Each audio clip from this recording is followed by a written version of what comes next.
Tremem os habitantes das terras distantes diante das tuas maravilhas. Do nascente ao poente despertas canções de alegria. Salmo 65:8.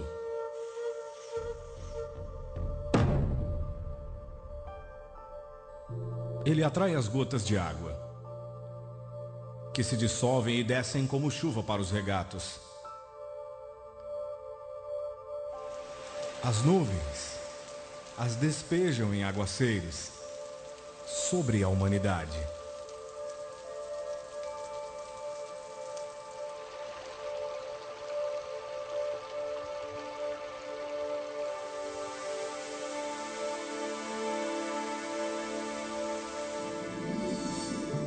Os peixes serão de muitos tipos.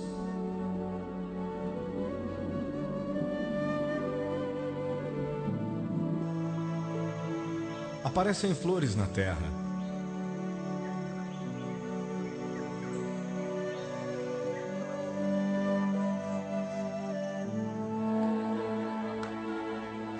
E chegou o tempo de cantar.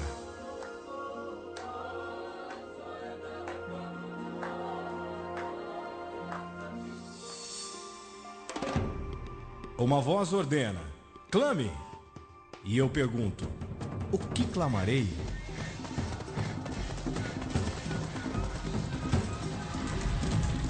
Não foi o Senhor. Contra quem temos pecado? Pois eles não quiseram seguir os seus caminhos. Não obedeceram à sua lei. De modo que ele lançou sobre eles o seu furor. A violência da guerra.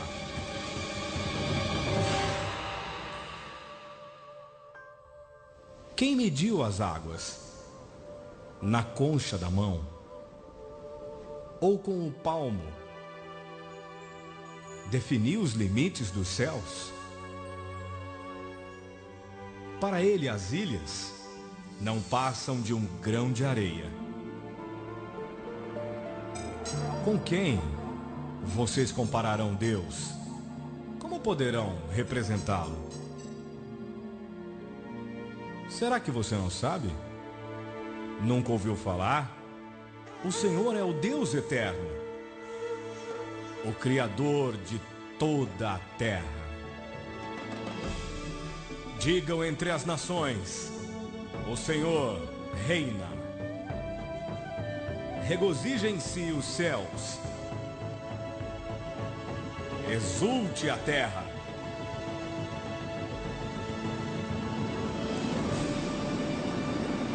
Ruja o mar. Versão brasileira, Walker Productions.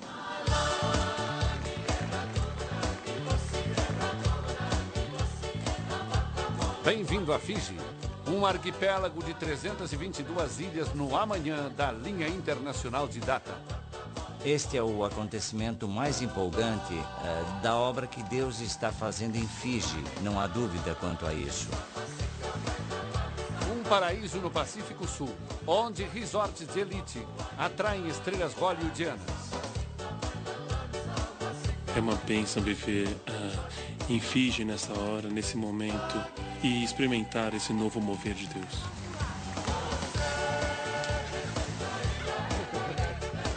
$850.000 pessoas têm a sorte de viver aqui permanentemente. Um pouco mais da metade são fijianos étnicos. O resto são, na maioria, indianos. A comunidade cristã buscou a Deus em oração por quase toda a parte. As pessoas têm clamado a Deus por socorro. Eles buscaram a Deus e pediram que Deus interviesse. Ele respondeu às nossas orações. Agora, Fiji está num pleno avivamento nacional. É algo que ansiávamos por anos que as igrejas se ajuntassem. Esse grande espírito de avivamento que chegou, isso é obra de Deus, não é obra humana. Nós ficamos simplesmente maravilhados quando vemos o que está acontecendo.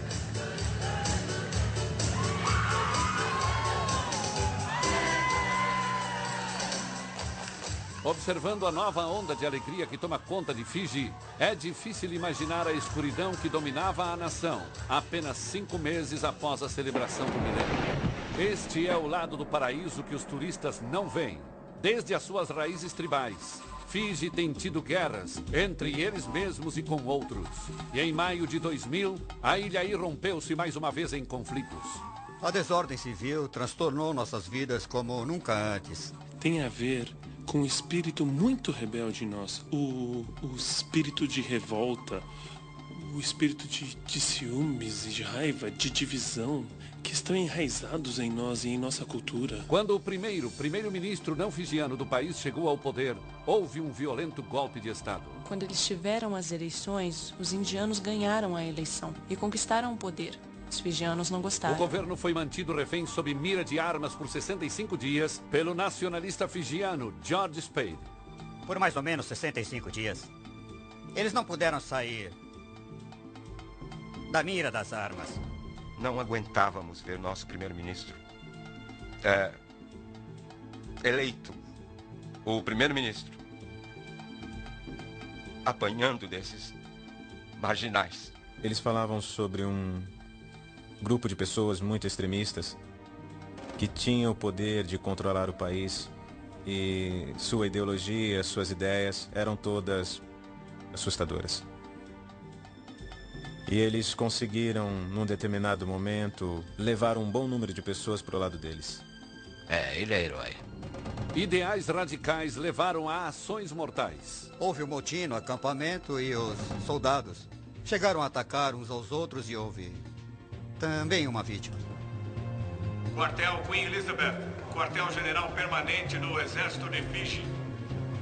A tensão está aumentando do lado de fora. A segurança está sendo reforçada em todo o país. Milhares de cápsulas de munição .22 foram encontradas em Naud, no oeste do país.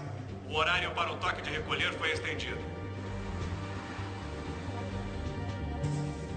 Roubo e vandalismo abriram um rombo enorme na infraestrutura e no psique do país. Havia muita violência nas ruas. É a primeira vez que isso acontece. E a maioria dos estabelecimentos comerciais foi destruído. É um desastre. Absolutamente chocante.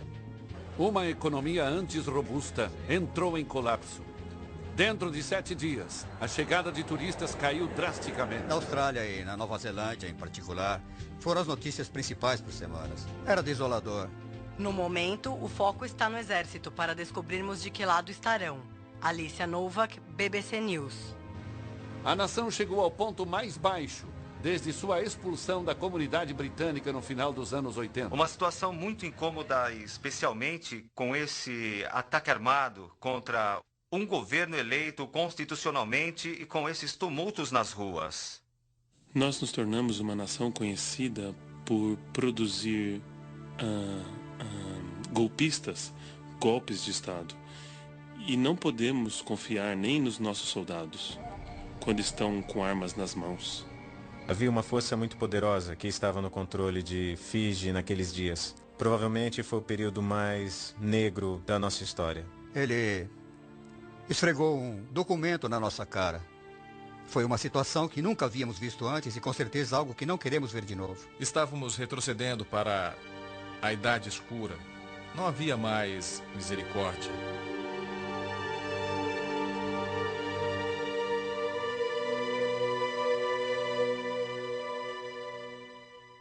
Foi no meio dessa revolta política que muitos líderes começaram a sondar seus corações. Por que isso acontece em nossa geração? A resposta foi tão dolorosa quanto a pergunta. Quando tudo deu errado no governo, as pessoas culpavam as diferentes denominações por aquela divisão. As igrejas e congregações em Fiji estavam tão divididas. Não havia nem um pouco de união. E a única coisa que fazíamos era dizer, somos melhores, estamos certos, eles estão errados. E ficávamos apontando o dedo uns aos outros. As pessoas caminhavam em direções contrárias, faziam o que bem queriam. Parecia que em toda a esquina de Fiji estávamos nos perguntando, nos conselhos das províncias, no parlamento, todos os lugares, nós tentamos isso e aquilo, nada funcionou. Devidamente alarmado, o presidente de Fiji, com seus ministros principais, marcou uma reunião com os líderes da igreja. A mensagem dele foi cortês, mas direta ao ponto. A falta de união das denominações estava tendo sérias consequências. E as consequências estavam afetando a nação inteira. E assumimos a responsabilidade pelo que acontecia na nação. A igreja de Fiji só tinha uma coisa a fazer: ajoelhar-se.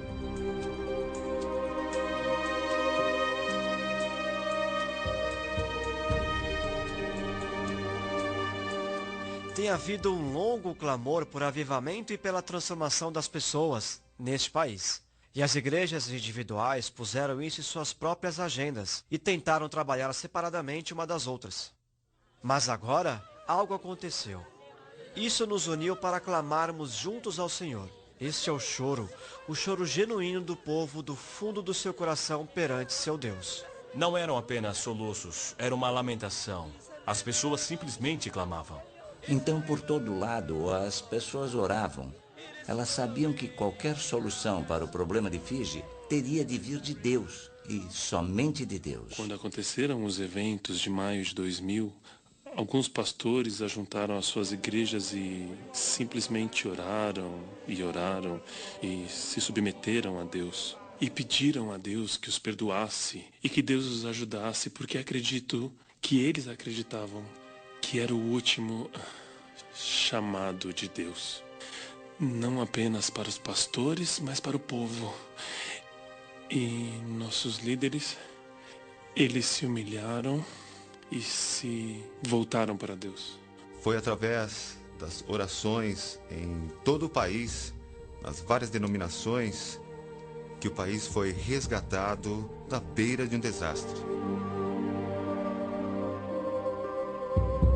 Fiji precisava de um milagre e havia apenas uma pessoa que poderia realizá-lo. E acredito, e estou muito animado que Deus interveio e trouxe união para seu corpo. Nós vivíamos para isso, porque sabíamos que o avivamento atingiria esse país. Os cristãos começaram a acordar para o fato de que há muito tempo deveriam estar cooperando com Deus e uns com os outros. Quando vimos o que estava acontecendo, o declínio da nação, acho que muitos de nós falamos: ei, acho que agora é hora de nos unirmos. Nós resolvemos que deveríamos estender um convite para todas as igrejas cristãs e movimentos cristãos do país para uma reunião. Foi o momento da verdade. As igrejas fijianas estavam acostumadas a tomarem seu próprio rumo. Elas aceitariam esse convite para se juntarem? Recebemos bem em cima da hora esse convite. Recebemos às 10 horas da manhã e a reunião era às 2 horas da tarde. E fiquei surpreso quando tivemos nossa primeira reunião. Quando ele chegou às 2 horas, seu escritório estava lotado de ministros, chefes das diversas denominações. Meu escritório não comportava tantas pessoas. Para mim, eu ainda não acreditava que isso realmente havia acontecido. Eu sempre soube, desde o início, que um dos elementos que faltavam no avivamento e no mover de Deus na cidade era o ajuntamento do corpo de Cristo.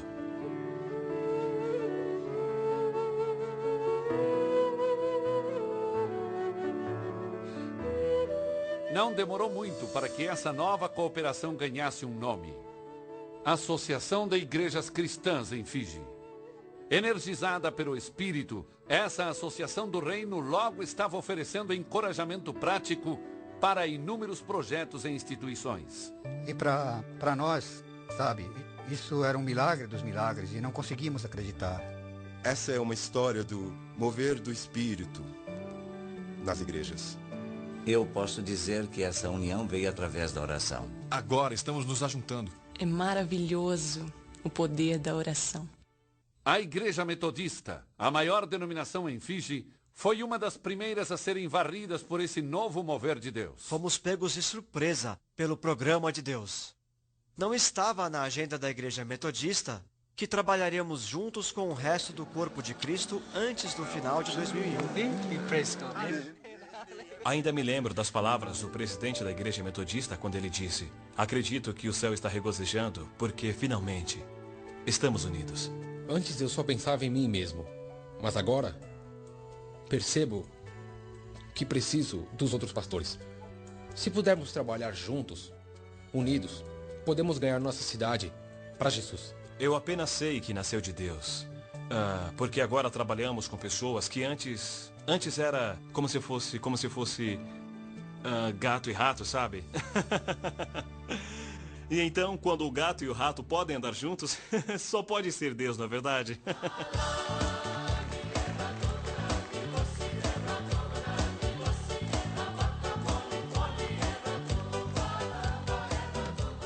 Em julho de 2001, essa nova unidade foi ostentada quando cristãos de toda a nação se ajuntaram por 3 semanas de oração e ensinamentos da Bíblia. Para finalizar esse ajuntamento extraordinário, uma multidão de quase 10.000 pessoas se reuniu no Parque Albert para ouvir o primeiro-ministro em exercício, Laicênia Garasi.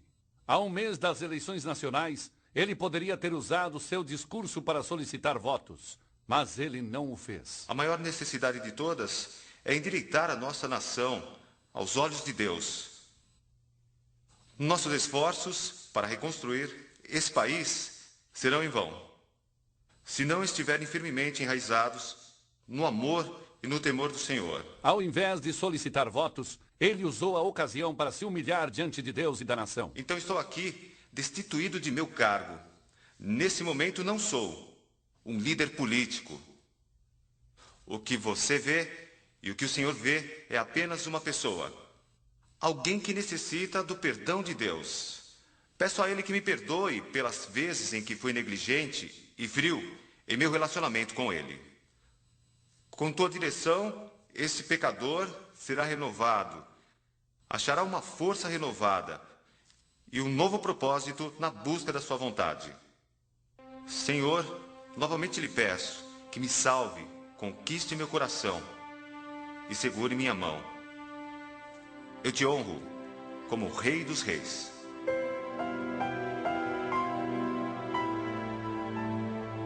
Eu o conheço pessoalmente, então quando ele se levantou aquele dia e fez aquela confissão, ficamos todos muito surpresos. Eu nunca seria capaz de cumprir minha tarefa sem a ajuda de Deus. E jamais esquecerei aquela noite também. Quando estava lá de pé, os ministros da igreja, acho que havia uns 3 ou 4, impuseram suas mãos nos meus ombros e oraram por mim. E foi o momento mais significativo da minha vida e pude sentir que o Senhor estava trabalhando através de mim. E sem isso não teria como eu cuidar dos assuntos desse país. Sentindo a eletricidade espiritual no ar, os cristãos começaram a orar pelas eleições que estavam se aproximando. Nós começamos a orar pelo próximo governo um pouco antes das eleições. Nós repelimos o poder das trevas. Eu podia sentir que uma mudança estava acontecendo e uma mudança muito positiva. 4 semanas depois, SDL, o partido recém-nascido de Garasi, ganhou a eleição. Foi uma grande surpresa, porque era o partido mais novo, recém-formado. Nós formamos o partido 3 ou 4 meses antes das eleições. Foram as orações que romperam. Foi o poder da oração. Só poderia acontecer pela intervenção divina. Eu não consigo dar nenhuma outra explicação. Apoiando silenciosamente essa invasão divina do governo, está o presidente de Fiji, Ratu Josefa Iloilo. Temos líderes tementes a Deus, como Sua Excelência, o presidente. Ele é um homem muito humilde. Em uma declaração formal, lida em frente às câmeras do Sentinel Group em dezembro de 2001, o presidente reiterou sua crença de que a mão de Deus, de graça e proteção, pesou sobre a nação. Creio que esse é o tempo de Deus de trazer um avivamento para esse país. Mas depois, no momento que não estava no script, ficou claro que essa graça estava sendo sentida de uma maneira pessoal e profunda. O senhor sente a mão e o chamado de Deus na sua vida agora que está liderando a nação?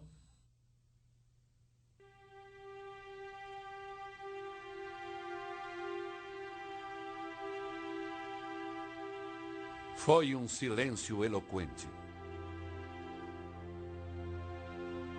É uma pergunta muito tocante. No momento em que eu ouvi, Deus falou comigo e disse: este é o líder da nação pelo qual você está orando. Eu o coloquei ali. Até recentemente, Josefa Rabono serviu como guarda presidencial, uma função que lhe concedeu acesso ímpar à residência da primeira família. De manhã o presidente sempre acordava por volta de 4h30 e colocava o terno, não ficava de pijama.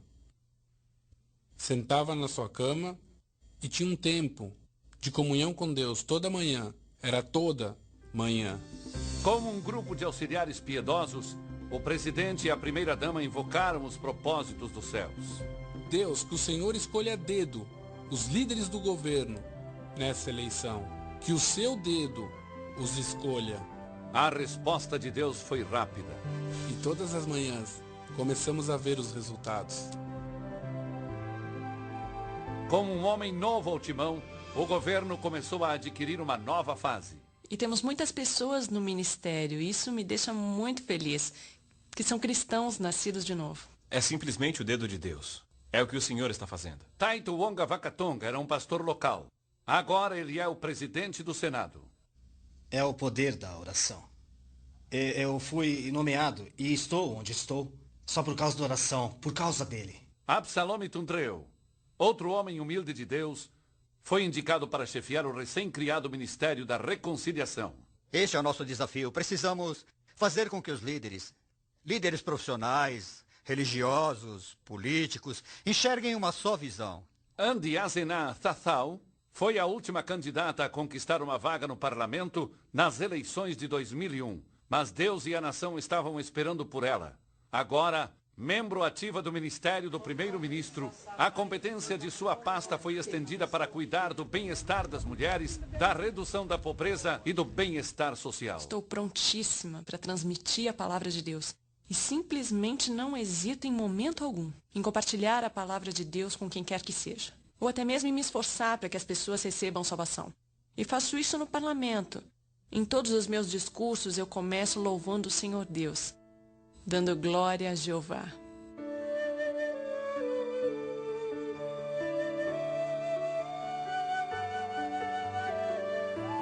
Com a igreja unida e o governo recheado com servos de Deus, Fiji começou a recuperar sua herança espiritual.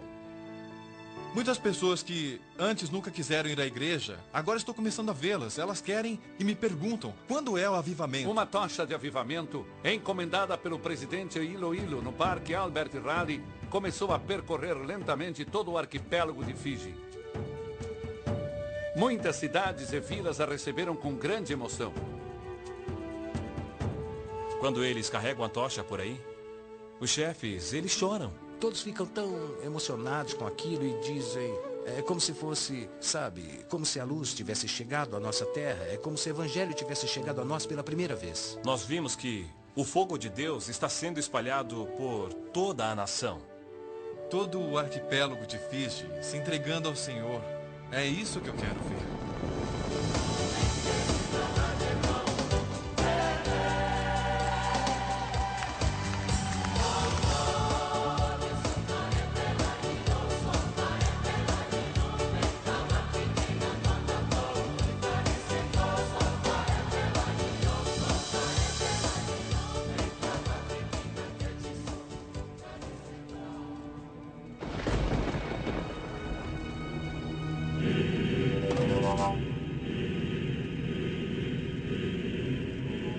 O fogo nem sempre provocou esperança na alma dos fijianos.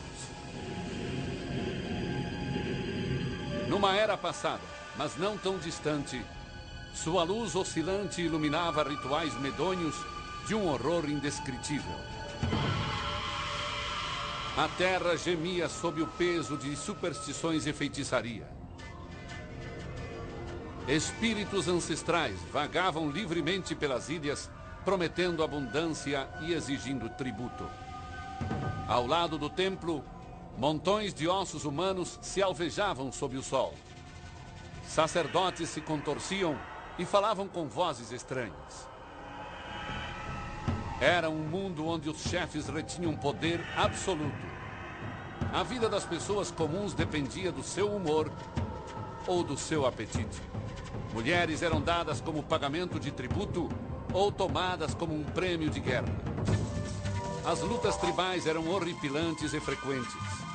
Alimentados por vingança e ganância, guerreiros violentos desolavam vilas inteiras e até mesmo ilhas inteiras. Inimigos vencidos eram carregados do campo de batalha, amarrados em varas compridas para serem cozidos e comidos. Mas esses instintos canibalescos às vezes eram direcionados aos vivos, num ato de crueldade pavorosa. Chefes fijianos chegavam a ordenar que suas vítimas cortassem lenha para o fogo que assaria seus próprios corpos. De acordo com relatos dos primeiros missionários metodistas, a capital real de Baus fedia por dias a fio, pois havia carne humana assando em todas as cabanas. Mesmo depois que os dias do canibalismo acabaram, o poder do fogo permaneceu.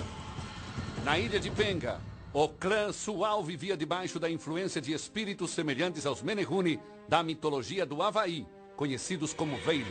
Na periferia da Vila Rakua, os sacerdotes dos clãs enchiam covas com pedras quentes e andavam sobre elas. Esta é uma das vilas que pratica feitiçaria num nível alto, no maior grau que existe. A feitiçaria era muito forte na vila. Ali ficava a cova maior. Penny Sorowale, alto sacerdote do clã Sual, começou a andar sobre o fogo quando tinha 15 anos. Todas as vezes que eu andava sobre pedras quentes, nunca sentia calor algum. Os Veili eram invocados para assistirem o ritual. Antes da cerimônia, ninguém subia a montanha, onde esses entes moravam, os demônios. Pegávamos uma cesta e enchíamos com 2 tipos de folhas. Para atrairmos os demônios aqui para baixo, para o vilarejo. A cesta era colocada debaixo da cama do sacerdote. E às vezes à noite eles ouviam o canto daqueles demônios. Embora os sacerdotes de Rakua fossem protegidos do calor insuportável das pedras, pagaram um alto preço por isso. Havia uma maldição sobre esse vilarejo. Pessoas estavam morrendo, e eles não sabiam por quê. A maioria deles morreu fora de suas casas, e aquilo provocou medo nos corações. Silaza Rogongo era um grande traficante. Eu plantava maconha. Ele ficava embrenhado aqui. A polícia não conseguia encontrá-lo. Eu plantava grandes quantidades e escondia tudo no mato. E ele me levou até o local onde ele cavava e colocava as folhas secas numa garrafa, esperando as pessoas que vinham do outro lado do oceano. Depois da estação de ciclones, os navios de contrabando vinham de todas as direções, incluindo Ásia, Oceania e América do Norte. Em 1999, um dos amigos de Rogongo, um notório alcoólatra chamado George Ponapari, foi acometido por uma crise de saúde muito séria. Minha perna esquerda estava doendo muito, então fui consultar um médico particular. Após examinar Ponapari, os médicos marcaram uma operação para a semana seguinte. Ele sentiu o medo da morte caindo sobre ele. Mas a morte teria que esperar. 2 dias antes da sua cirurgia, uma amiga preocupada levou Ponapari para visitar uma igreja vibrante na região de Suva. Ele foi recebido pelo Ministério de Oração e oraram por ele. O poder divino passou como uma onda através de seu corpo enfermo. Quando fui ao hospital, não tinha nada de errado com a minha perna. Ele levou esse testemunho à sua vila, de como o Senhor tinha curado. Assim que ele voltou da cidade, ele me contou o que tinha acontecido com o seu joelho. Sou um homem transformado. Não bebo mais. O impacto dessa obra divina foi imediato. E muitas pessoas corresponderam, entregando seus corações ao Senhor. O que aconteceu aqui, famílias inteiras, a salvação vinha sobre elas. Então eles me confirmavam que toda a família queria mudar. Para que com essa mudança tivessem autoridade para expulsar os demônios. Sempre que fosse necessário. E os demônios nunca mais voltaram. Penny Sorowale também sentiu o feitiço desaparecendo. Quando recebi Jesus como meu Salvador, minha vida mudou. Aí percebi que tinha sido enganado pelo diabo. Esta revelação levou o clã Sual a romper o antigo pacto com os Veili. Todos os sacerdotes pararam de andar no fogo e nascemos de novo pelo poder do Espírito Santo. Temos visto o poder de Deus impactando o evangelho nessas vilas. 80 ou 90% das pessoas nessa vila estão indo para a igreja. Eles simplesmente amam ouvir o ensino da palavra de Deus. Não há mais drogas, não há mais fumo, não há mais maconha, não há mais roubos. Mesmo o infame traficante Rogongo foi arrebatado pela onda de transformação. Agora percebo que nós temos que ser fiéis à palavra de Deus, seguir as palavras de Deus. Quando eu o vejo, sabendo como ele era antes, para mim isso é maravilhoso. E viver com Deus todos os dias, né? É impressionante. Encorajados por esses desenvolvimentos, mas não satisfeitos, os anciãos da vila mantêm uma vigília perante o Senhor. Nós temos orado todos os dias, às 4 horas da manhã. Nós temos orado para que o Senhor haja em nossas vidas. E ao que tudo indica, Deus tem correspondido. Eu era um homem doente, eu sempre ficava doente. Quando fui transformado, nunca mais fiquei doente. Todos nós temos aqui uns velhinhos que deveriam estar mortos há muito tempo e agora eles parecem novos, estão tão saudáveis. Quando a economia nacional despencou depois do violento golpe de Estado em maio de 2000, a sorte de Hakua começou a melhorar. As pessoas estavam dizendo que a economia caiu, mas aqui nessa vila, o dinheiro começou a aumentar. Um novo centro comunitário está sendo construído com fundos doados por um dono de um resort vizinho. A oração tem poder. Nós podemos ver e podemos sentir a mudança. O sopro de Deus tem avivado até a terra e o mar. Podemos ver as frutas chegando em cada estação. Árvores que antes não davam fruto, começaram a dar fruto agora. E temos visto também no mar os peixes que normalmente não conseguimos pegar em nenhuma estação do ano. Agora estão chegando. O Recife essencial de Hakua voltou a viver. As pessoas começaram a correr e dizer sim. Estão aparecendo. Corais novos. Surgindo em meio aos corais mortos. Corais novos estão aparecendo. E podemos ver aquela coisa branca no coral. É como se fosse uma flor. O poder de transformação do Evangelho de Jesus Cristo trouxe tudo isso para nós. Hoje, esse poder transformador é percebido em toda a nação. Nós temos mais de 40 mil membros espalhados em toda a nação e a igreja ainda está crescendo. Por meses, o reino de Deus tem sido inundado por fijianos de todas as procedências. Muitas pessoas estão aceitando a Jesus em todos os cultos que realizamos. Centenas de pessoas estão se convertendo. As pessoas vêm chegando aos milhares. O local está repleto de pessoas. Há um desejo forte por Deus nessa nação agora. Em setembro de 2003, esta fome foi manifestada publicamente numa campanha ao ar livre conduzida pelo evangelista alemão Reinhard Bonke. Na última noite, havia mais de 120 mil pessoas que vieram para a reunião. E isso representa aproximadamente 10% da população de Fiji. Milhares vieram para o Senhor, centenas de pessoas.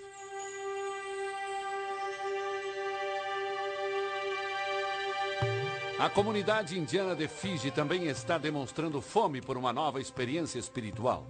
No final do ano de 2002, os pastores hindus fijianos tiveram seu primeiro café da manhã de oração para decidir como reagir a esse mover. Estavam desafiando uns aos outros para fazerem a colheita. Eles disseram que o povo deles estava pronto para Jesus. Muitos estão respondendo a uma onda de curas recentes e extraordinárias. Eu vejo esses milagres e a notícia se espalhando. E Jesus tem poder. Eu venho de uma procedência hindu muito forte.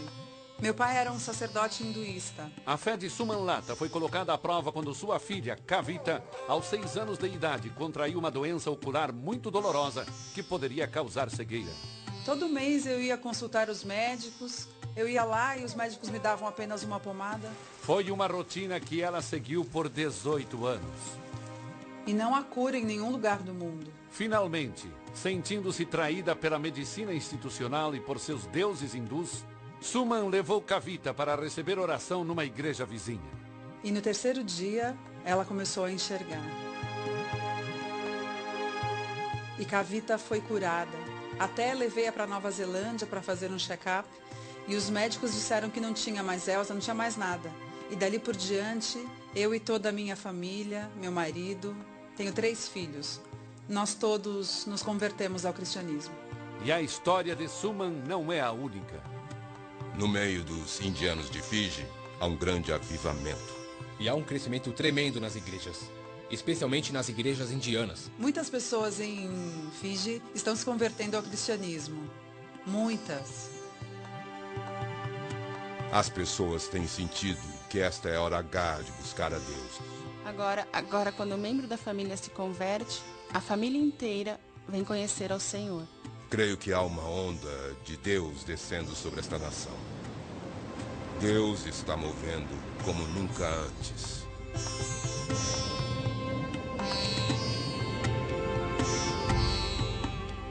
Essa torrente gloriosa, além de envolver centenas de hindu-fijianos esperançosos, também atingiu as tropas de elite, cujas ações na primavera de 2000 praticamente extinguiram essa esperança.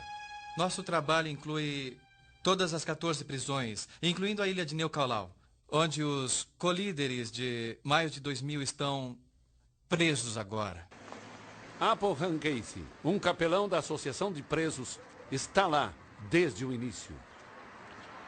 Nos primeiros dias, eles não tinham muita esperança.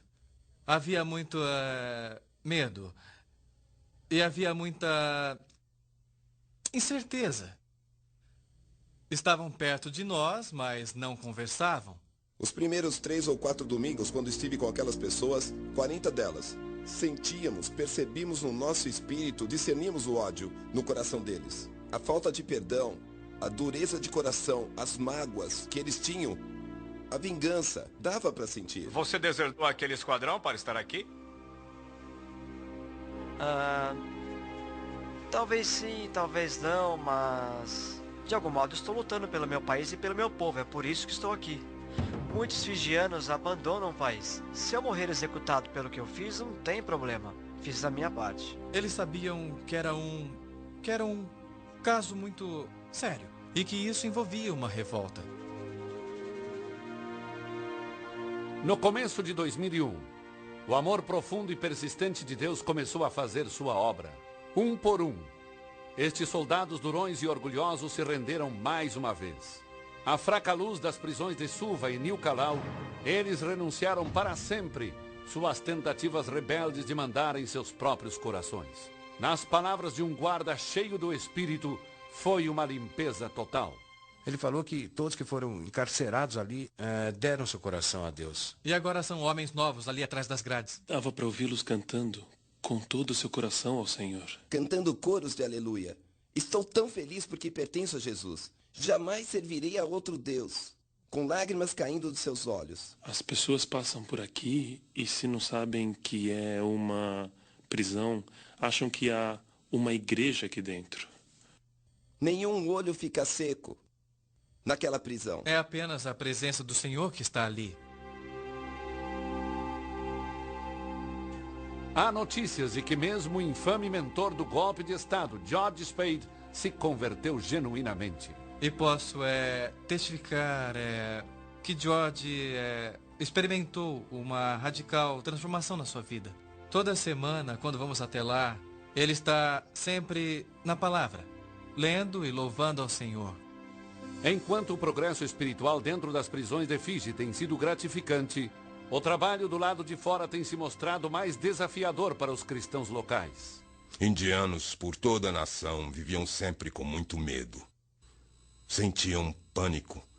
Sentiam-se párias, que eram alvos de abusos. E isso trouxe muito medo entre os indianos na época do golpe. Um mês após o golpe de Estado, os líderes da igreja conclamaram um dia nacional de oração e arrependimento.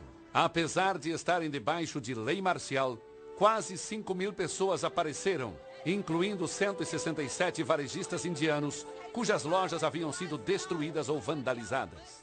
Olhamos nos seus olhos e nos ajoelhamos diante deles. E sabe, foi eletrizante. Todos estavam quebrantados e havia gemidos por todo lado. A igreja Na verdade, tem um papel para cumprir, porque isso transforma as pessoas, a comunidade, como nenhum outro sistema consegue. Gostaria de ver a nossa nação crescendo em reconciliação entre todos os povos de Fiji, mas isso só é possível pela oração. Vamos trazer harmonia e paz e alegria de volta para esta nação, como era antes. Claro que para uma nação estraçalhada por racismo e violência, apenas falar sobre o amor de Deus não é suficiente. Agora há um novo coração na sociedade. E agora estão vendo o efeito do cristianismo. Esta fé visível tem se manifestado recentemente com os fijianos cristãos, ajudando seus vizinhos indianos a reconstruir lojas, replantar fazendas e obter os serviços sociais que necessitam. E as pessoas estão começando a perceber isso. Então, as pessoas estão recobrando o juízo. Tem se falado muito em reconciliação e há muita ação em favor dessa reconciliação, o que com certeza é uma grande ajuda. Eu ando muito de táxi. E quando ando de táxi, o motorista é sempre um fijiano hindu. O jeito que ele fala comigo e o jeito que conversamos agora, eu sei. Isto é resultado do que Deus está fazendo nesse país. Realmente, evidências da mão curadora de Deus podem ser vistas por toda a nação. Menos pobreza, menos mendigos nas ruas, menos meninos de rua. Agora todas as crianças estão indo para a escola. A criminalidade também está sob a mira do poder divino. Quando os cristãos de um bairro problemático descobriram que o governo não tinha recursos para combater o número crescente de roubos, eles saíram às ruas em oração. Depois de algumas semanas, a polícia constatou que houvera uma queda na criminalidade. Havia crimes fora daquela área, mas não naquele bairro. Se quisermos mudar as pessoas, seu comportamento no dia a dia, teremos que mudá-las interiormente.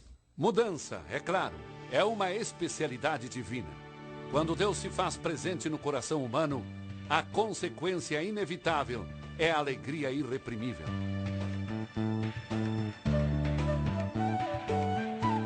Você anda pelas ruas e as pessoas estão sorrindo. Isso não acontecia 12 meses atrás. Hoje vejo sorrisos de orelha a orelha, algo que não via antes. Estou muito feliz. Isto não significa que Fiji se tornou um paraíso livre de qualquer problema. Ainda nos resta um longo caminho a percorrer. Gostaria que as pessoas fossem arrancadas da pobreza. Com 25% do país vivendo na pobreza, Andiazena Thathau tem uma tarefa árdua. Ela possui também uma fonte de força impressionante. Todas as manhãs, eu lanço todos os meus fardos perante o Senhor e convido o Espírito Santo para me guiar. Ele nunca falha. A economia de Fiji tem mostrado sinais de uma nova vitalidade. Está se recuperando muito rapidamente, tão rapidamente que é inacreditável. As coisas têm melhorado muito, muitas indústrias estão voltando para o país. Todos os turistas estão voltando e lotando os hotéis. As importações aumentaram e isso reflete o fato de que nossas vendas têm melhorado muito. Os bancos têm mais confiança em nós.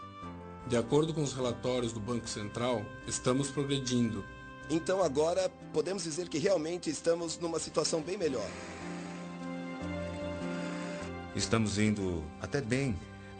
Muito melhor até do que pensávamos originalmente. O motivo disso é que há homens e mulheres de Deus à frente que estão liderando essa nação. Então, no ano que vem, estamos esperando um crescimento ainda maior. Se esse país quiser se tornar um país bom, digamos um país próspero, um país melhor, deve permanecer em Deus. Temos que andar onde Deus quer que andemos. A área rural representa a linha de frente da batalha de Fiji por prosperidade. A vila de São Beto, localizada à sombra de alguns dos resorts mais luxuosos do país, é um excelente exemplo. Apesar dos esforços herculeanos dos anciões, pastores e professores locais, o padrão de vida continua deteriorando. Então, o que está errado? Antes, quando contaram a história, essa vila tinha muita comida. Agora é muito raro ver qualquer tipo de comida. Não há renda. Sentindo que essas dificuldades podem ser causadas pela falta de fidelidade para com Deus, muitos moradores da vila estão voltando seus olhos ao céu. Sabemos que não há outra maneira de transformar esse vilarejo. Nós sabemos, é o que a Bíblia diz, só há um caminho, como Jesus disse. Ele é o único caminho, ele é a única verdade e ele é a única vida. O que você está vendo aqui hoje à noite é uma tendência, é algo novo e que está quase se espalhando como um fogo por todo o país. Outros gritos por socorro divino têm ecoado através dos sangrentos planaltos de Narasorri. Vuniani Nakayatha, um pastor de Suvo, criado na região, viu a vila passar por décadas de tumultos sociais. Mesmo antes disso, havia práticas de feitiçaria aqui nesta área. As vilas chegaram a um ponto onde os relacionamentos eram quebrados. Os estragos estavam realmente, afetando a vila. Uma situação semelhante estava fervilhando na ilha de Nairai, aproximadamente 160 quilômetros ao leste. Havia um mal muito grande, aqui na vila. Localizada no turbulento Mar Coro, a ilha contém 6 vilas, incluindo a comunidade costeira de Tovu Lailai. Havia muita pobreza e as pessoas não eram felizes e brigavam entre si. Com o solo improdutivo e o recife moribundo, não restavam muitas alternativas para alimentar a ilha. Naquela vila em particular, não havia peixe. Por 55 anos, eles não tinham visto esses peixes, que eles falam que são deles. No começo dos anos 60, as águas das fontes de Nuco tornaram-se um caldeirão tóxico de feitiçaria, matando as plantações ao redor e causando debilitantes lesões cerebrais. Era meio-dia quando a água ficou mais branca e todos que estavam nadando no rio tiveram que fugir. À medida que as décadas passavam, os problemas de Nuco aumentavam. Finalmente, na primavera de 2003, o povo decidiu dar um basta. Eles me procuraram e disseram, queremos resolver isso. O que devemos fazer? Eu disse, bom, temos que falar com Deus sobre isso. Tivemos uma reunião tribal e todos das vilas vizinhas vieram para essa reunião. Todos confessaram e identificaram os pecados de seus ancestrais, as guerras tribais, o derramamento de sangue e feitiçaria. Aquilo, para nós, foi um tempo poderoso, sabe?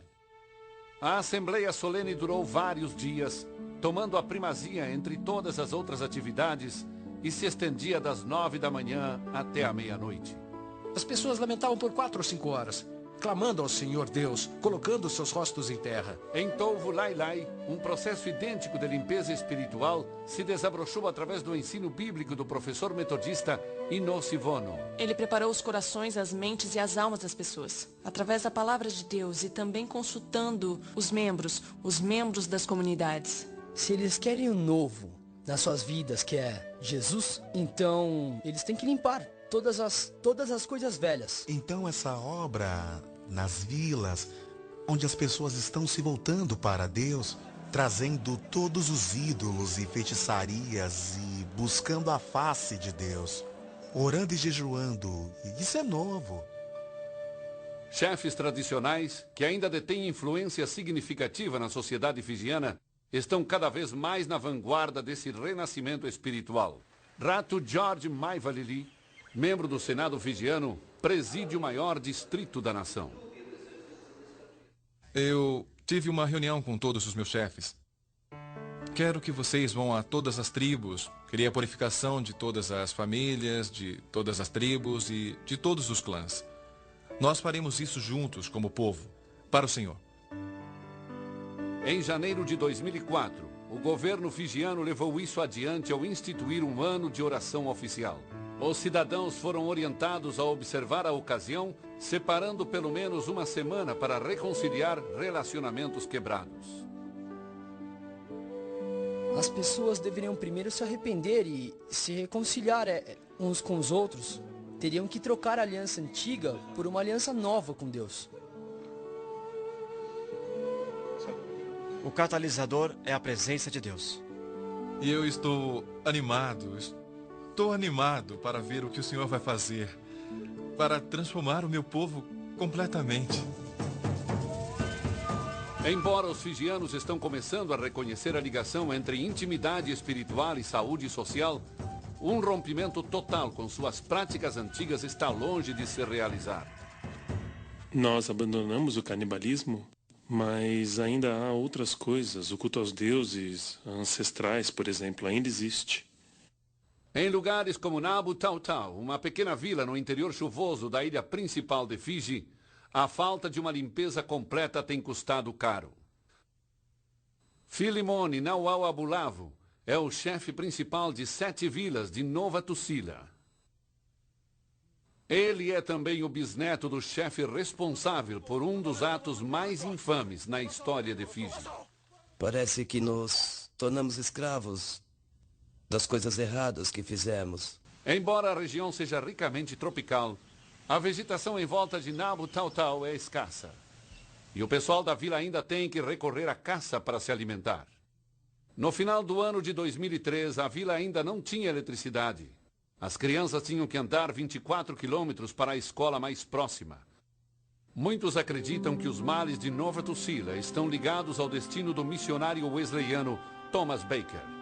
Nascido em East Sussex, Baker recebeu a missão de ir para Fiji no dia 5 de abril de 1859.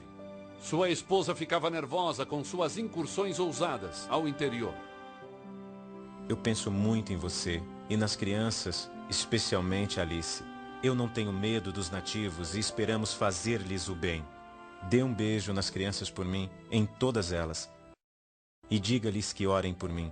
Se eu conseguir realizar isso, eu serei o leão do dia. É evidente que o intrépido missionário sentira uma premonição do que estava para acontecer. Pensava que Fiji ainda não manchara suas praias com sangue de um missionário. Seria eu o primeiro? Antes de se preparar para dormir, Thomas Baker orou ao Senhor na presença dos moradores da vila. Um dos seus auxiliares observou luzes se movendo em direção à vila enquanto Baker dormia. Um chefe das redondezas mandou avisar que queria o missionário morto. A manhã fatal estava brilhante e clara, mas a terra ainda estava em trevas. Naquela região, o porrete e os deuses antigos ainda reinavam. Quando Baker viu um número incomum de homens armados se dirigindo para Nabu Tau Tau, sabia que corria perigo. Vamos logo, senão seremos mortos. Mas era tarde demais. Quando já se aproximava da vila, Thomas Baker e seus companheiros fijianos foram fatalmente emboscados por 30 guerreiros, empunhando porretes e machados de cabos compridos.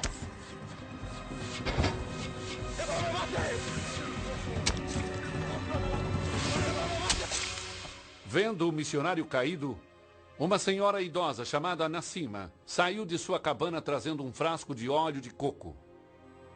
A mulher implorou que o corpo não recebesse o tratamento usual, profetizando que esse ato maligno traria uma maldição sobre a vila. No final, seus avisos foram ignorados. Em novembro de 2003, os habitantes das vilas de Nova Tusila, ainda inquietos em seus corações, se prepararam para alcançar a pureza e liberdade que por tanto tempo lhes havia escapado.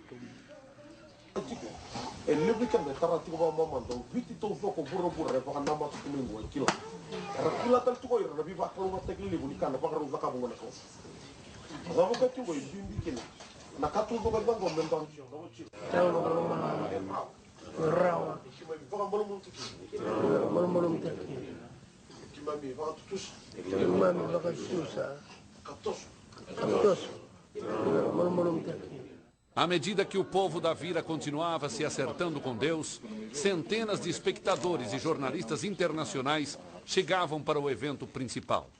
Estava na hora de receber os descendentes do reverendo Thomas Baker.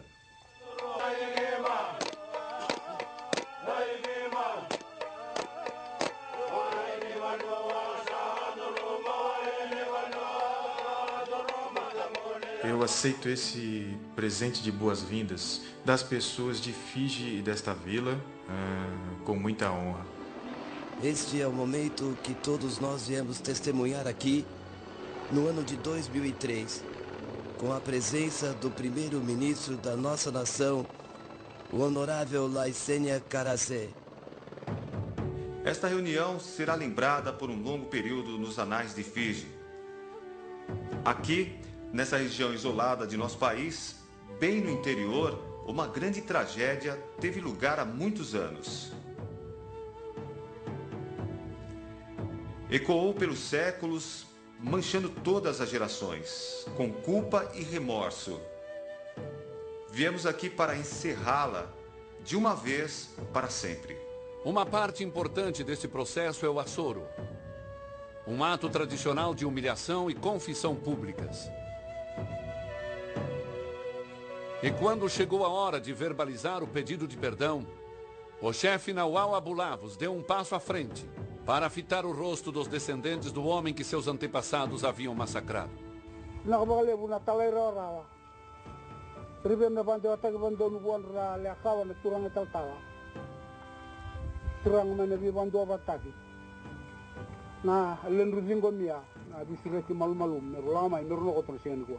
Um por um, os descendentes da vítima concederam perdão, algo que Nova Tucila havia buscado por mais de um século. Aceito o seu pedido de perdão. Ofereço o meu perdão. Vocês estão perdoados. Creio que o evento de hoje veio para libertar o povo de Fiji, para que possam alcançar seu destino. No final do dia, pairava uma sensação de que algo memorável acontecera. Acho que quando eu cheguei aqui, esperava que fosse um tipo de fechamento para esse povo e para nós. E na verdade, este não é o fim. Este não é o capítulo final do livro. É outro capítulo do livro. As correntes de culpa e amargura finalmente se soltaram. Estou livre, ando livre como um homem livre. E não só eu, mas todas as famílias.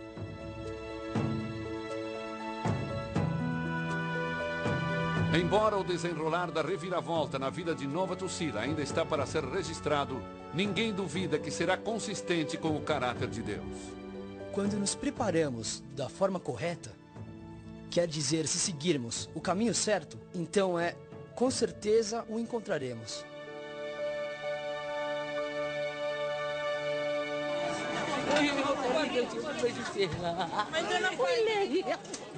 Em Nuco, a presença de Deus trouxe cura instantânea para águas que por mais de 4 décadas eram venenosas.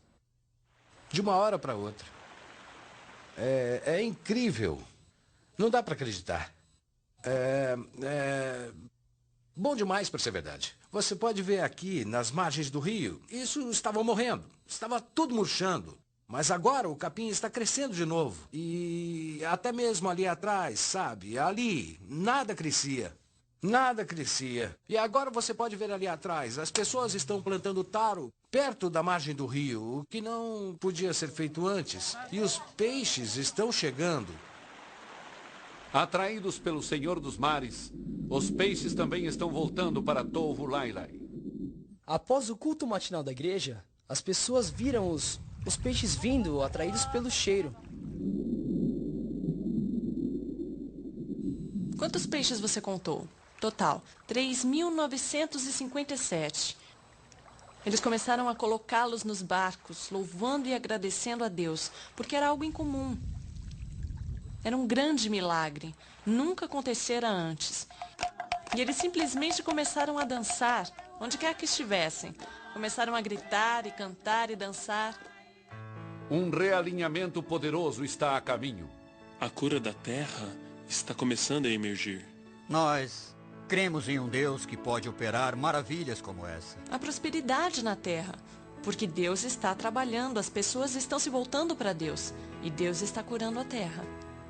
Em vilas como Tovu Lailai, a palavra abundância voltou a fazer parte do vocabulário local. Além dos peixes, há caranguejos também. E esses caranguejos são enormes, nunca vi igual. Não são caranguejos de tamanho normal. E em Rukwa, a terra também está sendo restaurada. A terra está dando fruto. As árvores cresciam e não davam fruto, mas agora dão. A comunidade foi completamente transformada em um ano, menos de um ano. E o segredo desse sucesso está se espalhando. Para as outras vilas, foi um milagre. Elas creram que foi resultado da purificação, que ocorreu aqui, que quando a purificação espiritual, isso é o que Deus faz. Quase 60% das pessoas vivem da terra. E quando viram isso, perceberam que se simplesmente voltassem para Deus, aquilo que consideravam terra árida e exaurida ainda poderia ser abençoada por Deus. Mas cabia a eles mudarem seus caminhos, e então Deus sararia a terra deles. E me perguntaram no conselho dos chefes: "Ei, o que você está fazendo?" Eu disse: "Estou devolvendo a minha terra para o Senhor." Por quê? Porque em primeiro lugar é dele. À medida que o meio ambiente de Fiji continua respondendo ao toque de Deus, até mesmo os mais experientes estão se mostrando estupefatos. Eu fiz parte de um workshop semana passada. Vieram pessoas de 11 das 14 províncias e eles não entendiam como isso estava acontecendo em 23 pesqueiros, em 11 províncias. Eles comentavam isso uns com os outros, então perceberam que a mão de Deus estava sobre esses pesqueiros. Peixes que eu nunca vi antes estão começando a aparecer. Peixes que sempre foram bem pequenininhos, agora estão vindo desse tamanho assim. Esses dias vim da minha vila, eu plantava bananas, mas antes as bananas eram desse tamanho. E agora elas são maiores que isso. Esta é a mudança. Eu sempre falo com minha esposa: o Senhor está nos abençoando, está começando a mudar. Ele está curando a terra. Havia um tipo de marisco que, se você saísse e pegasse alguns, depois você não conseguiria pegar mais nada por alguns meses. Mas agora eles saem diariamente para pescá-los. E os baldes estão cheios. Não é maravilhoso? De acordo com relatos de testemunhas oculares, estes ecomilagres normalmente são precedidos por um processo de 2 etapas. Moradores arrependidos entregam oferendas de solo e água do mar, normalmente depois de um jejum coletivo. E Deus responde enviando um sinal da sua aceitação. E em quase todos os casos, este sinal toma a forma de uma chuva repentina. Esse fenômeno divino é totalmente independente da estação do ano. Deus sempre nos mostra um milagre. Logo depois, se o sol estiver brilhando bem forte, o que acontece? Haverá chuva. Eu acho que Deus está se revelando dessa forma, mostrando o seu poder às pessoas. E isso nunca aconteceu antes. Algo maravilhoso está se desenrolando.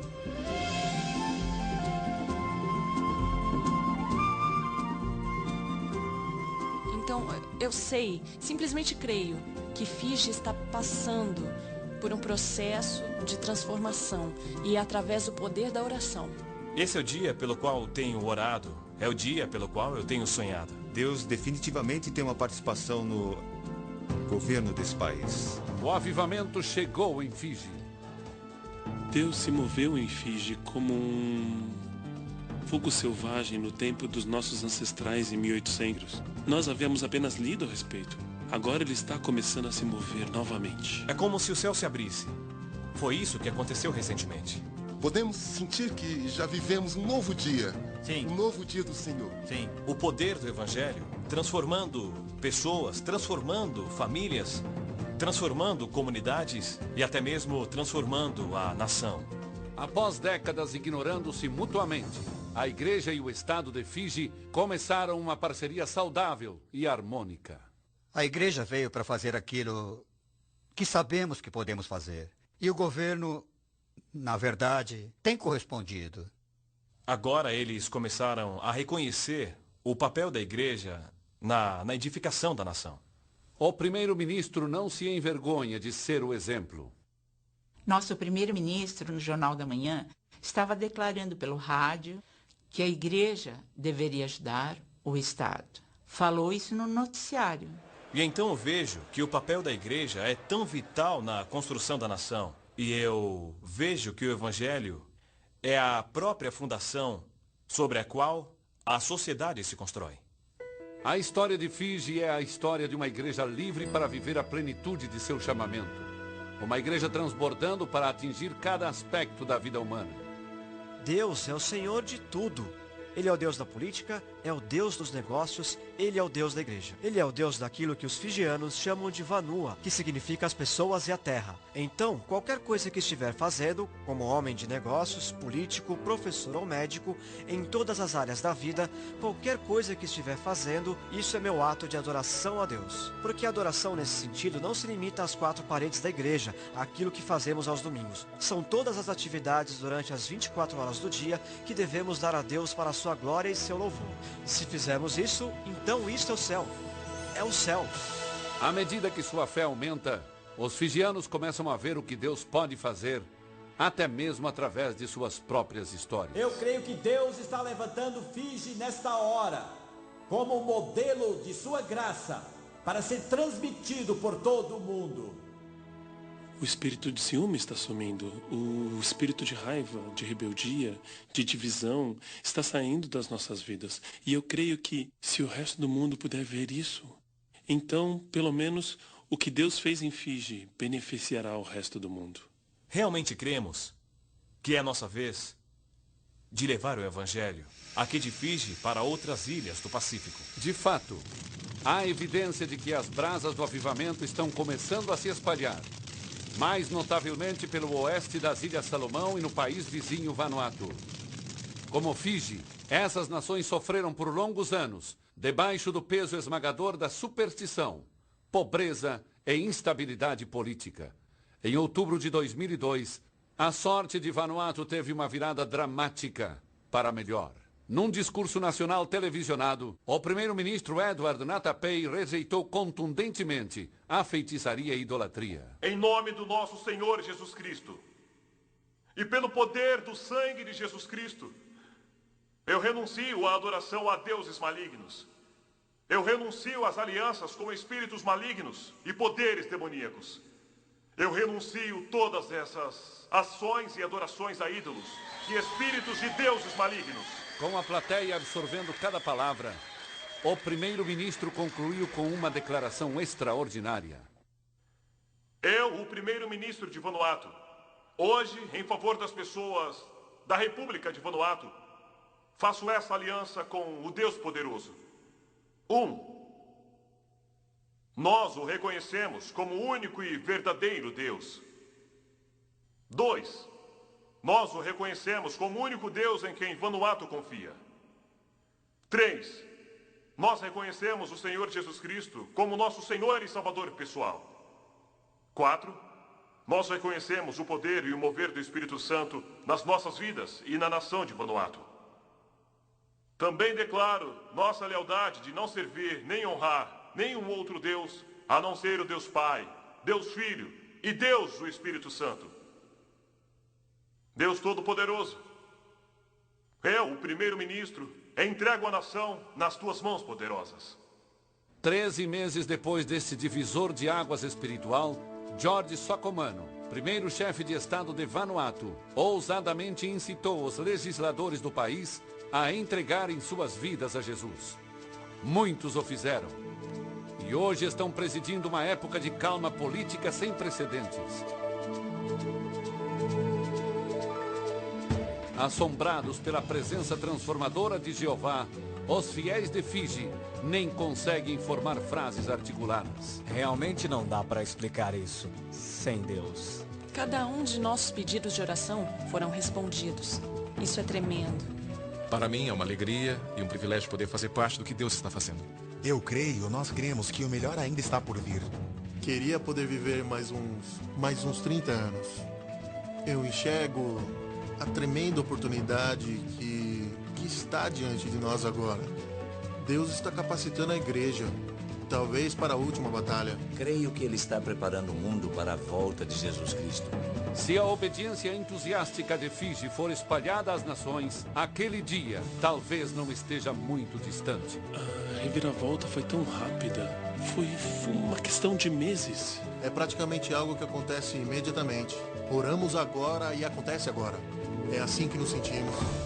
Este é o momento do qual os profetas sempre falaram. Coisas novas acontecerão. Há uma nova onda, um novo vento soprando. Virou tudo de pernas pro ar. Mudança. É um novo dia para Fiji. É inacreditável, mas está chegando. Eu apenas louvo a Deus. Eu apenas louvo a Deus pelo que Ele está fazendo aí. E não há nada mais, não há nada mais para fazer, nada mais para dizer, a não ser isso.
Tu nos respondes com temíveis feitos de justiça, ó Deus, nosso Salvador, esperança de todos os confins da terra e dos mais distantes mares.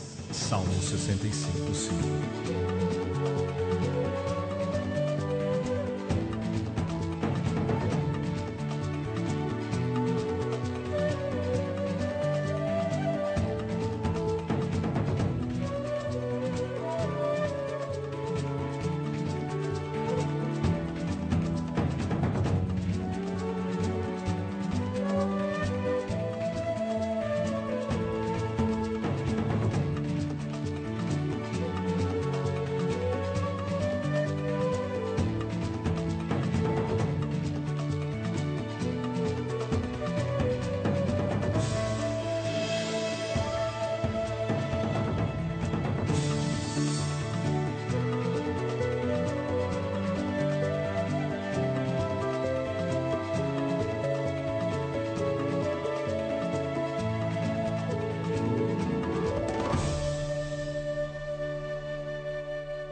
Quando eu era um jovem pregador, mais de 20 anos atrás, eu sempre acreditei em avivamento nacional.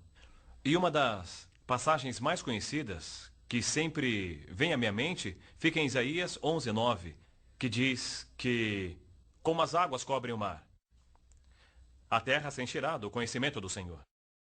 Eu sempre criei em avivamento da nação. Mas um dos elos que faltam para o avivamento nacional é o ajuntamento do corpo de Cristo. Jesus, quando orou em João 17:21, disse: Pai, que sejam um, como nós somos um, para que o mundo creia que tu me enviaste. E em João 13:35, Jesus disse que o mundo saberá que nós somos seus discípulos, se amarmos uns aos outros. Um dos principais atrativos da primeira igreja de Jerusalém, que fazia com que as pessoas fossem acrescentadas sempre, era o amor e a preocupação que tinham uns com os outros, levando-os realmente a se importar com o seu próximo. A Bíblia diz que onde há amor e unidade, Deus ordena a sua bênção. Deus não pode abençoar um lar dividido. Deus não pode enviar sua bênção ou ordenar sua bênção a uma igreja dividida ou a uma nação dividida. Onde há amor e unidade, Deus sempre ordena suas bênçãos. Eu me lembro dos meus 2 filhos, quando eram pequenos. O mais velho se chama Joe e o mais novo é o Absalome. E às vezes, quando eu chegava em casa, eu via que o meu filho mais novo estava sempre meio infeliz. E eu lhe perguntava: qual o problema, filho? E ele sempre olhava para mim e dizia: o Joe fez isso e aquilo. E eu ia e falava com o Joe. E conversava com ele. E Joe me contava o seu lado da história, dizendo: não, pai, foi ele que começou tudo. Então havia uma discussão na família e começavam a brigar. Enquanto eles brigavam, eu sabia que o que eles queriam era que eu tomasse partido. E eu sempre dizia: filhos, vocês têm que entender que são irmãos e têm apenas um pai. Não estou aqui para tomar partido, estou aqui para tomar o controle. Porque sei que uma das funções de pai, é manter a paz na família. E em segundo lugar, também trazer a estabilidade à família. E na família, tem sempre um dos membros que quer perturbar e tirar a paz da casa. Então nossa responsabilidade, como pais, é manter a paz na família. O que se aplica no contexto da família, também se aplica na igreja. E na família da igreja sempre tem alguém que quer perturbar a paz e que tomemos o seu partido. Então, temos sempre que aumentar nosso círculo de amor, porque temos que acomodar todo mundo no nosso círculo de amor. Temos que entender que a vida é muito curta e não podemos continuar sendo inimigos uns dos outros. Jesus disse que quando você vem ao altar para oferecer seu sacrifício e você não tem um bom relacionamento com seu irmão, você tem que deixar o seu sacrifício no altar e ir se reconciliar com seu irmão antes de oferecer seu sacrifício. E na oração do Pai Nosso, Jesus falou, quando ele ensinava aos seus discípulos, ele disse: Pai Nosso, olha, perdoe-nos, assim como nós perdoamos a quem nos tem ofendido. Quando nós pedimos o perdão de Deus, temos que nos basear no fato de que já perdoamos aqueles que pecaram contra nós ou que nos magoaram. Se não estamos dispostos a perdoar aqueles que nos magoaram, biblicamente não temos o direito de pedir perdão a Deus pelos pecados. Então, precisamos nos reconciliar com os nossos irmãos e com nossas irmãs em Cristo. E como você sabe que realmente perdoou uma pessoa que lhe magoou muito? Eu vou te dar uma dica. Você pode ter certeza realmente que perdoou alguém que lhe magoou muito quando você sente compaixão pela pessoa. Quando ora por ela ou quando conversa com ela. E você sente que aquela ferida não está mais ali. E há uma compaixão que flui de seu coração em direção à pessoa que há pouco tempo era sua inimiga. E quando Jesus olha para uma cidade, acho que foi Ed Silvestre que disse, ele só vê uma igreja. E esta é a igreja de Cristo. Nós apenas o adoramos em congregações diferentes. Então eu creio que precisa haver uma mudança de paradigma em nossa mentalidade. Largando o que chama de mentalidade denominacional para assumir uma mentalidade ou perspectiva do reino.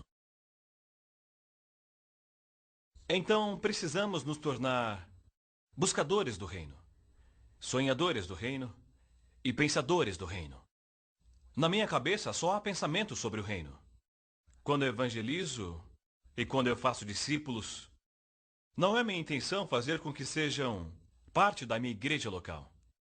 Mas a principal preocupação do meu coração é que eles entrem no reino de Deus.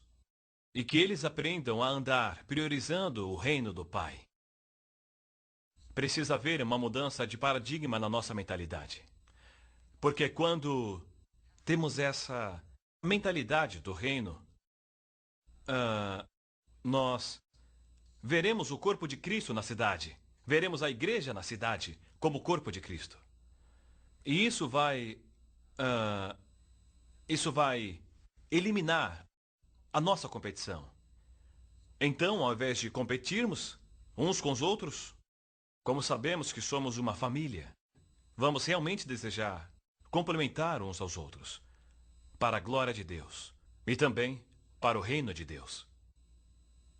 Eu me lembro quando Pedro saiu para pescar e o barco dele quase afundou naquela manhã. E então ele olhou para o lado e viu alguns discípulos. Estavam pescando, porque alguns eram pescadores.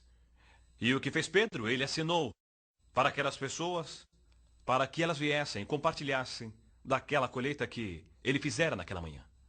Eu creio que esta é hora para acenarmos para os nossos irmãos.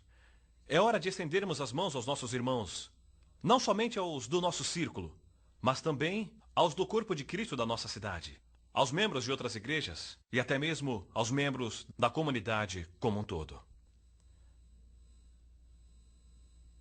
Eu me lembro de uma história muito interessante que li há alguns anos. Era sobre as Olimpíadas Especiais. Essas Olimpíadas eram especiais porque eram as Olimpíadas que juntavam todos os deficientes do mundo inteiro. E então, eles começaram com uma corrida de 50 metros, uma corrida. E então, todos estavam alinhados e todas as pessoas ali no estádio, todos assistiam. E foi aí que eles se alinharam. E o homem que tinha que vir e dar o sinal para que eles pudessem começar a corrida estava ali e todos estavam tomando suas posições. E ele disse, em suas marcas, prepare-se, prontos, vão! E eles correram. E sabe, eles correram e alguns tinham mãos atrofiadas ou pernas atrofiadas.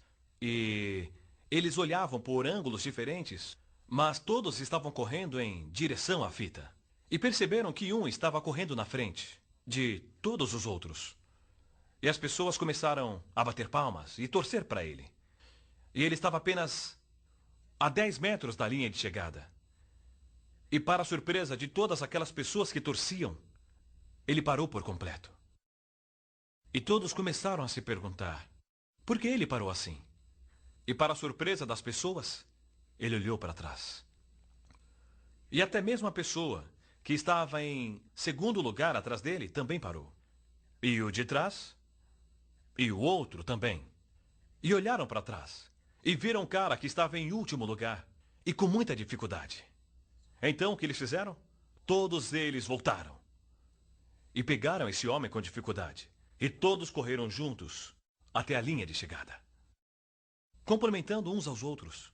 Compreendendo que somos uma família. Não somos inimigos uns dos outros. Somos uma família. E só temos um inimigo em comum, que é o diabo.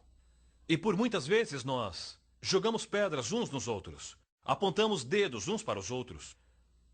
E às vezes não percebemos que o único que vence é o próprio diabo.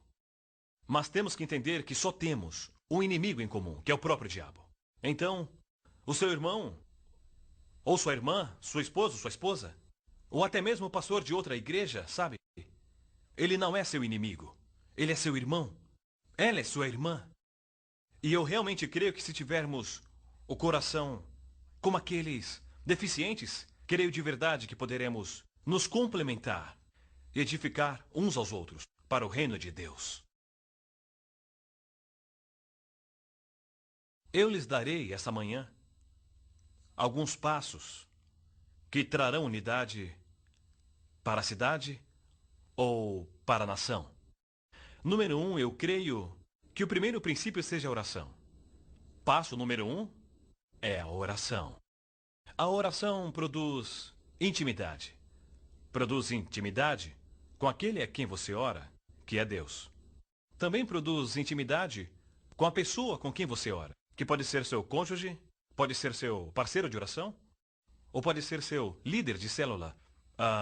Os líderes da sua igreja também produz intimidade com aquele por quem você ora, que pode ser seu inimigo. E a melhor maneira de derrotar seu inimigo é se tornar amigo dele. Porque quando você se torna amigo do seu inimigo, ele não é mais seu inimigo. Ele se torna seu amigo. Então realmente creio que o primeiro passo é a oração, o lugar de intimidade, o lugar da comunhão.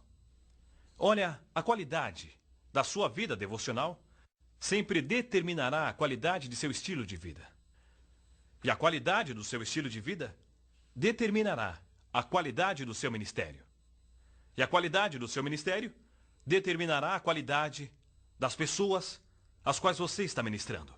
Então tudo gira na vida devocional. E é por isso que sempre acreditei que todo líder cristão, todo cristão, tem que desenvolver uma vida devocional constante com o Senhor.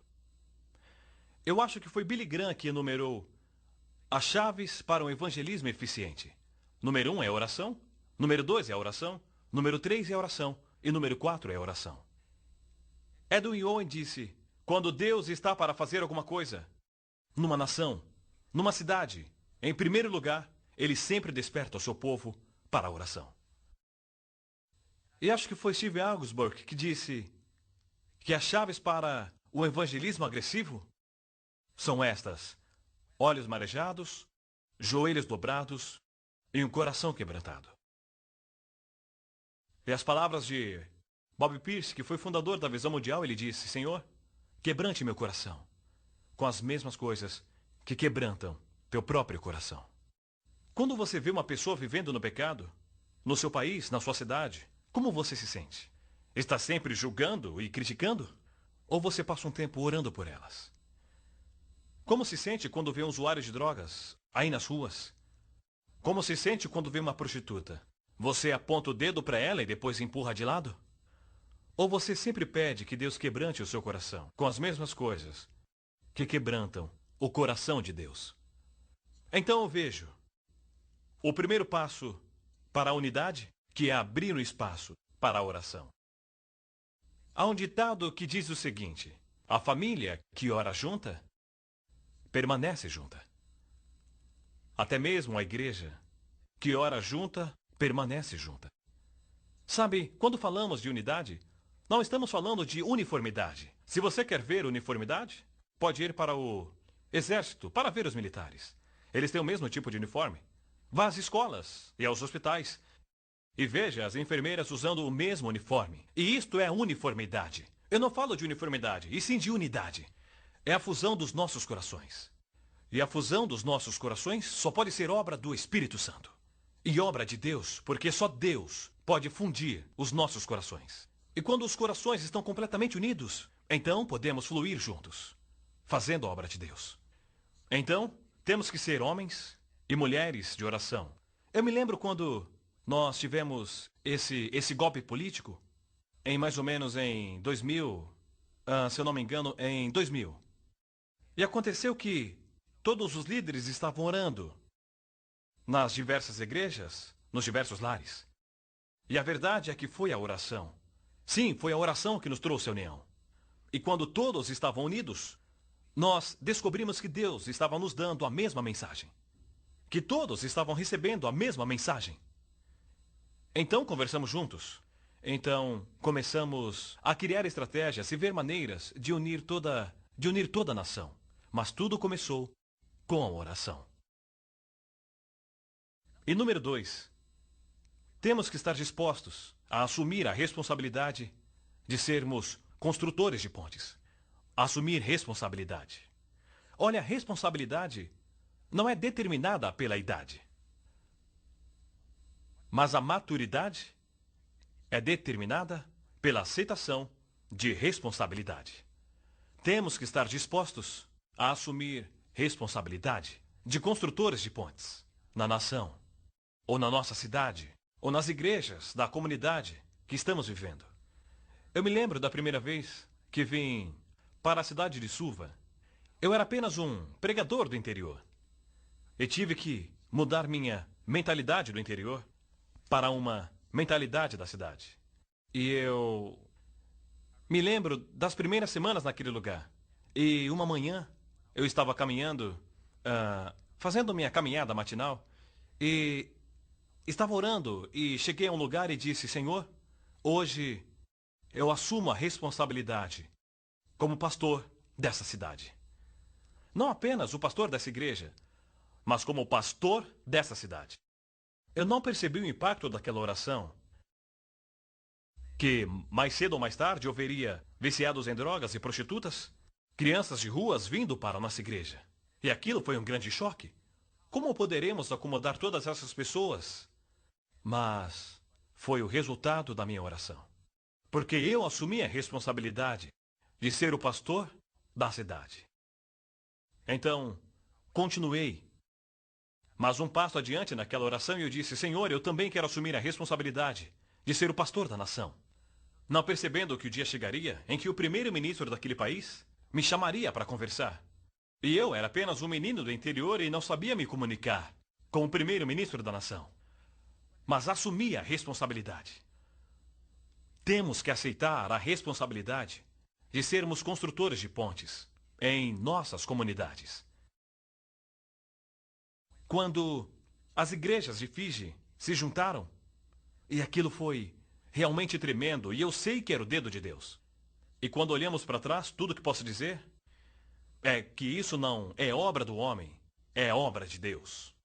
Porque nenhum de nós sabia para onde ir durante o golpe político com que todos nós nos deparamos. E só há um lugar para ir, que é Deus. E quando Deus respondeu às nossas orações e falou através dos líderes, e quando nos unimos, foi tão maravilhoso, foi tão tremendo. Como eu disse certa vez, nós, os líderes de igrejas, eram como gatos e ratos. Mas se um gato e um rato podem andar juntos, só pode ser Deus. E é maravilhoso como Deus pode fazer isso, porque nada é impossível para Deus. A Bíblia diz que as coisas que são impossíveis para os homens são possíveis para Deus. E nós percebemos que a forma como nos unimos foi obra de Deus e obra do Espírito Santo. E quando vim conversar com os líderes de igrejas, principalmente os da nossa igreja, eu disse: esse movimento de união das igrejas na cidade não é um problema para nós. Porque na nossa declaração de fé, nós escrevemos que isso é o que nós cremos. Nós cremos na unidade do corpo de Cristo. Então temos que estar dispostos a assumir a responsabilidade de sermos construtores de pontes em nossa nação, em nossa cidade, como também em nossa comunidade. Terceiro passo. Nós temos que fazer tudo como se fosse para o Senhor. E no grande mandamento, Jesus nos ensinou que o grande mandamento é amar a Deus de todo o coração e de toda a alma e com toda a força. Devemos amar a Deus de coração. E tudo o que fizermos, devemos fazer para o Senhor. Não porque eu quero que as pessoas me admirem. Não é porque eu quero me autopromover. A razão pela qual estou ajudando as pessoas, a razão pela qual eu me interesso pela sociedade, é simplesmente pelo amor ao Senhor. Sabe, a missão de Jesus era buscar e salvar os perdidos. Mas a motivação era o amor do Pai. E Paulo diz: é o amor de Deus que me compeliu. E temos que ser motivados pelo amor de Deus. E estamos fazendo isso porque amamos a Deus. E isso deve ser a motivação espiritual de tudo que fazemos. Porque amamos a Deus. E tudo que fazemos, fazemos como serviço para o Senhor. E é por isso que muita gente foi atraída pelo ministério de Jesus. Por causa do seu amor pelo Pai. Número 4. Nós temos que estar dispostos a aumentar nosso círculo de amor. Aumente seu círculo de amor. Isso nos leva à segunda parte do grande mandamento. A primeira parte do grande mandamento é amar a Deus de todo o coração. a segunda parte do grande mandamento, que é amar as pessoas com fervor. Nós temos que aprender a amar as pessoas, apesar das diferenças, apesar da cor da nossa pele, apesar das profissões. Temos que aprender a amar as pessoas e aceitar as pessoas como elas são. Isso é o que realmente atraía muitas pessoas ao ministério de Jesus, porque ele sempre amava as pessoas. Ele sempre ministrava as suas necessidades e sua mensagem era sempre relevante. Então o amor é uma linguagem que fala por si própria.